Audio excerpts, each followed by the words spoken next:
Mas certo dia, em que as necessidades eram talvez superlativas, confiando em Deus porque era católico, havia recebido do lar a disciplina da religião, a crença em Deus, na imortalidade da alma e nos dogmas que professava. Ele recebe a visita de alguém que vem propor-lhe um período de aulas.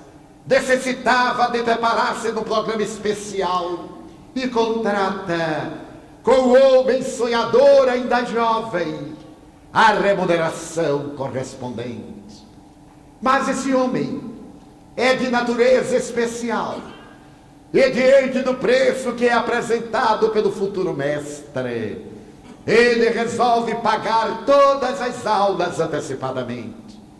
Dr. Bezerra, com a sua pudicícia, escusa-se, mas ele insiste. E em face das necessidades que o aprisionavam na própria dor, ele aquece e com notas expressivas o futuro aluno deixa-lhe substancial importância que vai atender a sua dispensa vazia e proporcionar os primeiros pagamentos e as dívidas que se acumulavam.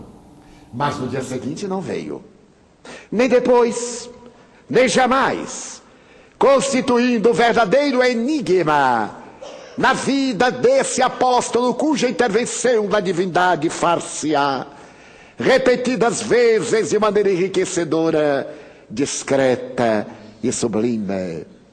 Doutora-se, consegue exercer o ministério médico, adota a homeopatia, faz concurso para ser médico do exército, mas durante a universidade, como era natural, a convivência com os colegas que se diziam ateus, naturalmente conseguiu essa convivência impregnar-lhe a alma de cepticismo.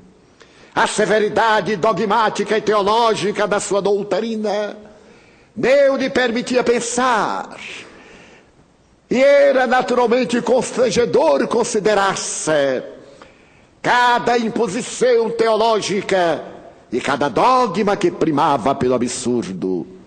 Ele divorciou-se da religião, mas manteve o seu contato com Deus, com a imortalidade da alma.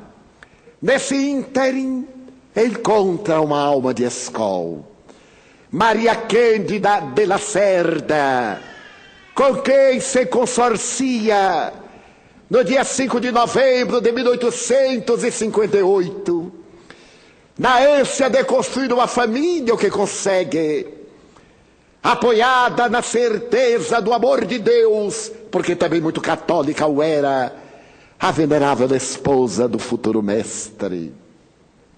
Mas a dor que a todos os espreita desenhava para o apóstolo os testemunhos seus quais o cristão não atinge a ressurreição gloriosa, porquanto as legítimas condecorações do cristão são as cicatrizes das feridas que ele ostenta na alma.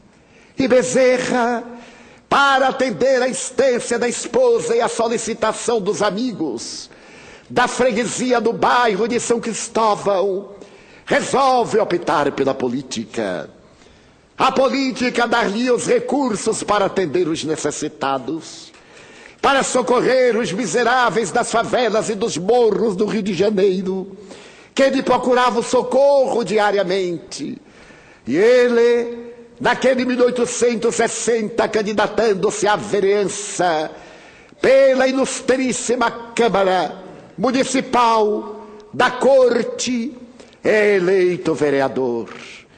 Inicia-se na arte e na ciência da política, que, segundo Aristóteles, o notável discípulo de Platão, é das mais graves, porque, para sentar-se nos ideais da liberdade humana, deve pugnar pelos direitos da democracia. Bezerra de Menezes revela-se um notável político probo, generoso, enérgico e bom, quando vai surpreendido pela desencarnação da esposa. A morte sorrateira e algo cruel arrebata-lhe a companheira dedicada, deixando 2 filhos varões, um de 3 e o outro de 1 ano. Ele escreverá mais tarde: somente o pensar na morte de um ser querido levava-me quase à blasfêmia mental, ao desespero, porque eu não podia entender a razão pela qual Deus nos roubaria a presença dos seres queridos. Mas era necessário que o fogo do sofrimento depurasse os metais da sua alma, para que ele pudesse enfrentar os pélagos vorazes que o futuro apresentaria a esse nauta conquistador do infinito. Posteriormente, ele consorcia-se com a irmã por parte de mãe da sua falecida esposa, Cândida Augusta de Lacerda. Essa moça será a companheira ideal que lhe dará 7 filhos, tornando seu lar encantador e risonho, pai excelente que sempre foi, esposo devotado e fiel. E ele vai desenhando a sua vida política com os altos e baixos compreensíveis da carreira dessa doutrina naqueles já recuados dias do Império. Foi eleito deputado e conseguiu ser presidente da Câmara Municipal da Corte do Rio de Janeiro.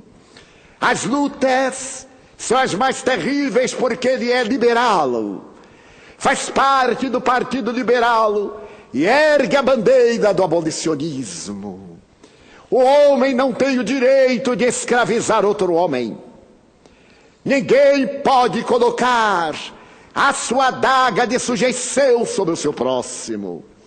Será o pioneiro das leis trabalhistas do futuro, em favor das pessoas que irão trabalhar na intimidade doméstica. Graças ao eminente deputado federal Freitas Nobre, desencarnado, podemos ler fragmentos dos discursos do Dr. Bezerra de Menezes, na Igreja Câmara Municipal, como na Câmara dos Deputados. A sua palavra firme, a sua decisão incorruptível, trabalha em favor dos necessitados, e mesmo combatido, caluniado, perseguido pelos interesses mesquinhos daqueles que se utilizam das funções para apresentar a miséria íntima de que são portadores, ele mantém-se incorruptível, não revida mal por mal, não se justifica, porque ele traz no coração a certeza de Deus, exatamente no instante quando a imprensa do Rio de Janeiro começa a noticiar determinadas mensagens a respeito de uma doutrina nova. É desse ínterim que ele recebe de um amigo como presente uma Bíblia. Ele tem na mão aquela coletânea de livros no Velho e no Novo Testamento. Embora houvesse sido católico por vários anos, nunca havia lido a história da tradição judaico-cristã. Ele adorava ler e escrever. E morando no bairro da Tijuca, a 1 hora de bonde do seu consultório no coração da cidade, ele começa a ler as anotações bíblicas e deslumbra-se, nem sempre concordando com todas elas.